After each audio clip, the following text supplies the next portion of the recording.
हमारे साथ हैं श्री रामविलास वेदांती जी, जिनका अयोध्या में मंदिर निर्माण के पीछे बहुत अहम भूमिका है। कार सेवा से लेकर के अभी तक रामविलास वेदांती जी हमेशा चर्चा में रहे और हमेशा उन्होंने राम मंदिर निर्माण में अग्रणी भूमिका अदा की। आज हम जब प्रधानमंत्री 5 अगस्त को आधारशिला भूमि पूजन के लिए आ रहे हैं, तो हम उन्हीं से बात करते हैं कि रामविलास जी को कैसा महसूस हो रहा है, क्या अनुभव कर रहे हैं, क्योंकि सबके आराध्य और रामविलास वेदांती जी जिस सपने को संजोए हुए थे, आज वो सपना पूरा होने जा रहा है। वेदांती जी, कैसा महसूस हो रहा है आपको आज? अयोध्या की इस ऐतिहासिक धार्मिक आध्यात्मिक नगरी में सन 68 में मैं आया था, जहाँ पर रामलला विराजमान है। मेरे पूज्य गुरुदेव श्री अभिराम दास जी महाराज उसकी व्यवस्था मुझे सौंपे थे। हमारे गुरु भाई आचार्य सत्येंद्र दास जी, जो मंदिर के इसमें प्रथम पुजारी हैं, वहाँ श्री अभिराम दास कथा मंडप था। 3 मेले में, रामनवमी में, कार्तिक में और श्रावण झोले में वहाँ पर कथा होती थी। तब से मैं राम जन्मभूमि सन 68 से लेकर के अब तक लगातार उस मंदिर निर्माण के लिए लगा हुआ हूँ। सन 84 में जब अशोक सिंघल जी, उमरोपंत पिंगले जी, दाऊदयाल खन्ना जी, पूज्य महंत अवेद्यनाथ जी महाराज पहली बार दिगंबर अखाड़ा में पूज्य परमहंस रामचंद्र जी के यहाँ मीटिंग किए थे, तब भी उन्होंने मुझको बुलाया था। और इसके बाद तब से लगातार 25 बार जेल जा चुका और 50 बार मैं नज़रबंद हुआ, गिरफ्तार हुआ। तब से लगातार इस राम जन्मभूमि में रामलला का मंदिर बने लगा हुआ। सन 2005 में हाई कोर्ट में मेरी गवाही भी थी 1 महीने की, और इसके बाद लगातार तब से मैं इस राम जन्मभूमि के मुद्दे पर लड़ाई लड़ रहा हूँ। जब मैं सुना 5 अगस्त को माननीय प्रधानमंत्री नरेंद्र दामोदर दास मोदी जी यहाँ आ रहे हैं, यह सुनकर मुझे बड़ी प्रसन्नता हुई और हमने अपने मन में विचार किया कि जो कल्पना हम लोगों ने किया था, उस कल्पना को भारत के प्रधानमंत्री नरेंद्र मोदी जी साकार करने जा रहे हैं। इससे न केवल मैं प्रसन्न हूँ, बल्कि अयोध्या का हर संत, हर महंत, हर राम भक्त, हर नागरिक, और केवल अयोध्या का नहीं, भारतवर्ष का नहीं, पूरे विश्व का राम भक्त जहाँ कहीं भी है, सब लोग आज आह्लादित होकर के उस क्षण की प्रतीक्षा कर रहे हैं जिस क्षण हमारे माननीय प्रधानमंत्री नरेंद्र मोदी जी अयोध्या की धरती में रामलला का दर्शन कर भूमि पूजन करके प्रथम शिला रखेंगे, जिसकी प्रतीक्षा बहुत दिनों से चल रही थी। हमने सोचा था कि देश आज़ाद होगा तो आज़ादी के बाद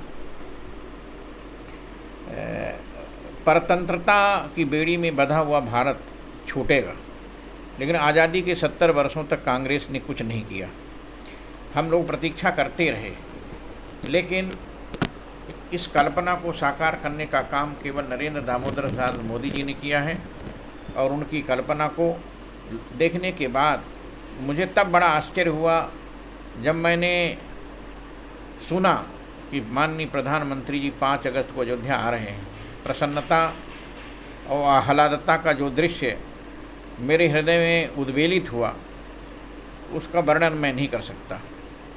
और मुझे आज बड़ी प्रसन्नता है और मैं चाहता हूं कि प्रधानमंत्री नरेंद्र मोदी जी के द्वारा जिस मंदिर का भूमि पूजन हो, शिलान्यास हो, वो विश्व का सबसे ऊंचा मंदिर बने, सबसे श्रेष्ठ मंदिर बने, सबसे दिव्य मंदिर बने, सबसे भव्य मंदिर बने। और इसीलिए मेरे निवेदन पर, मेरी प्रार्थना पर माननीय प्रधानमंत्री जी ने उसकी ऊंचाई बढ़ा दिया, लंबाई बढ़ा दिया, चौड़ाई बढ़ा दिया। और मुझे पूर्ण विश्वास है कि भक्तों की भावनाओं के अनुसार जैसे भगवान सबकी इच्छाओं की पूर्ति करते हैं, ठीक उसी प्रकार राम भक्तों की कल्पनाओं के आधार पर हमारे माननीय प्रधानमंत्री जी अयोध्या को एक ऐसा ऐतिहासिक रूप देंगे, धार्मिक रूप देंगे, आध्यात्मिक रूप देंगे, और विश्व का सबसे बड़ा पर्यटक स्थल अयोध्या की धरती बनने जा रही है।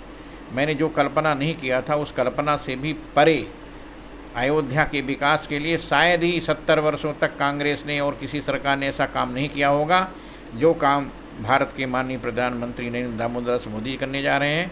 हमको आज प्रसन्नता हो रही है कि योगी आदित्यनाथ जी के निमंत्रण पर, श्री राम जन्मभूमि तीर्थ क्षेत्र ट्रस्ट के निमंत्रण पर नरेंद्र मोदी जी ने 5 अगस्त को समय दिया है, जिसका पलक पामड़े बिछाकर हम सभी लोग स्वागत की तैयारी में खड़े हुए हैं। वेदांती जी, एक व्यक्तिगत सवाल आप उससे पूछना चाहता हूँ। चूँकि आपने राम मंदिर की लड़ाई लड़ी है, शुरू से आप बता रहे हैं कि लगातार आप उस मंदिर के लिए लड़ते रहे हैं। आडवाणी जी ने इसके लिए रथ यात्रा निकाली थी। क्या आपकी इच्छा है कि इस कार्यक्रम में आडवाणी जी भी शिरकत करें?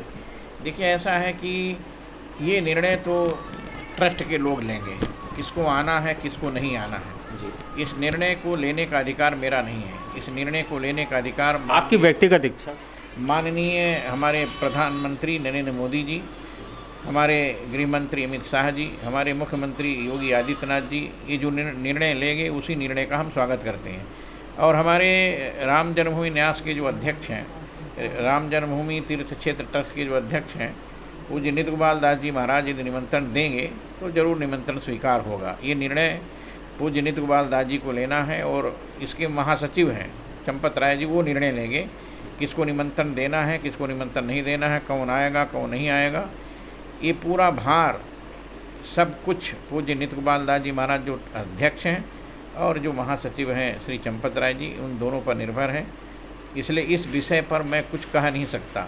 हमारी तो इच्छा है कि सभी लोग आएँ, लेकिन कोरोना के नाते बहुत कम लोगों को बुलाया जा रहा है और इसीलिए कम संख्या में यहाँ पर आएंगे लोग। और हमारे प्रधानमंत्री नरेंद्र मोदी जी हम सब लोगों की भावनाओं की इच्छा के लिए भव्य रामलला के मंदिर का निर्माण, जिसकी कल्पना हम लोगों ने किया था, विश्व की ऐतिहासिक नगरी अयोध्या बनने जा रही है। विश्व का सर्वश्रेष्ठ नगर अयोध्या बनने जा रहा है।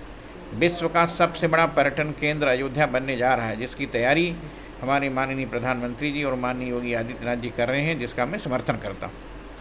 ये थे रामविलास वेदांती जी जो हमारे साथ। इन्होंने बताया कि इन्होंने जो सपना देखा था, जो कल्पना की थी, उस कल्पना से भी परे उसको आदरणीय प्रधानमंत्री नरेंद्र मोदी जी और योगी जी उस सपने को पूरा करने जा रहे हैं। उन्होंने कहा कि वो और उनके पूर्वज और उनके गुरु जो लगातार लड़ाई लड़ रहे थे, वो कह रहे हैं कि कोरोना काल चल रहा है जिसके चलते ज़्यादा लोग नहीं आ रहे हैं, लेकिन हम फिर भी कोशिश करेंगे और वो ज़्यादा से ज़्यादा लोग यहाँ पर इस मामले में शिरकत करें। धन्यवाद, शुक्रिया।